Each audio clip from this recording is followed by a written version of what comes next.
Hey everybody, today we're going to be reviewing the 8-inch Kobalt spray gun. Recently picked one up from Lowe's. Just finished sandblasting this hood here, and unfortunately I had broken my nice Matco gun and I really needed to get this primed.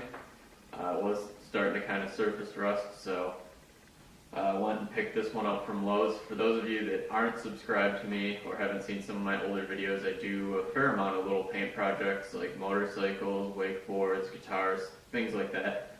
I do have a little bit of training through school as far as painting, but I wouldn't really call myself an expert.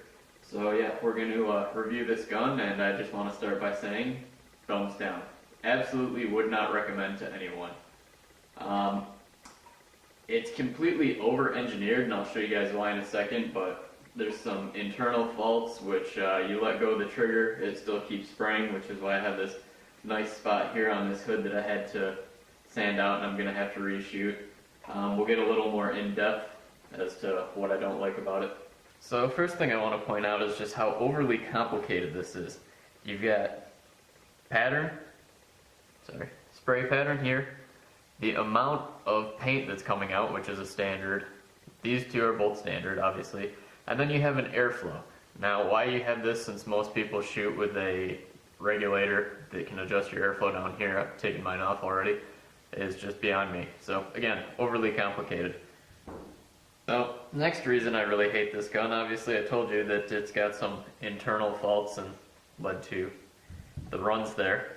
On a standard paint gun, for those of you that don't really know how it works, this is your nozzle here, and this right here goes up against the nozzle, and what this does is stops the paint from actually coming out of the gun.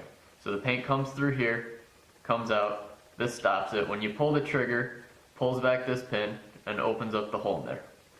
Now on most standard guns, you have this on the other side of the trigger, which controls your airflow. Every gun I've seen, this has been down here. Now on this Kobalt model, we're going to take the trigger off real quick so you can get a better view of this.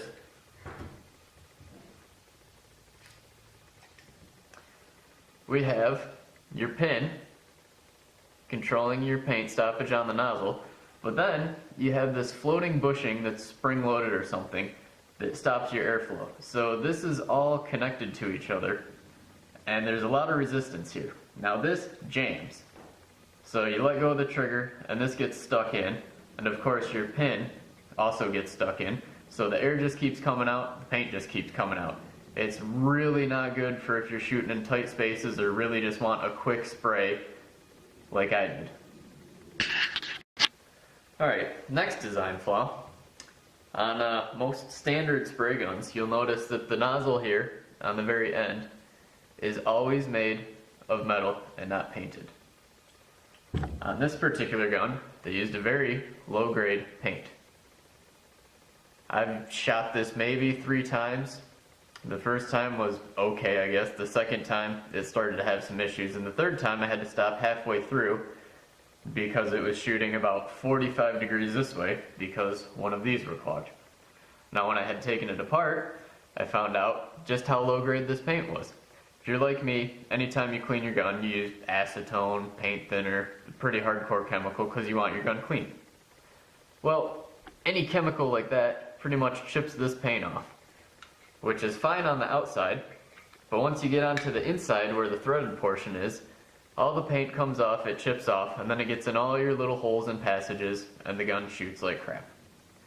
So, I guess my recommendations, if you're going to be using it to paint a car, a motorcycle, anything like that, like a more professional application I guess you would call it, I would say get a real gun, spend the extra money, got a broken one, fix it, because in the long run it's going to be more time. Obviously I have to reshoot a couple spots on here just because of this gun. If you're just kind of do-it-yourselfer at home, doing it for a home project or something like that, honestly, just go to Harbor Freight. You can get one for like $15. As long as you treat it right, clean it after every use. The one I had lasted 3 years. It's not the greatest gun, but honestly, I think it's better $56 versus $15. And the Harbor Freight is somehow slightly better. Hope this review helps. See ya.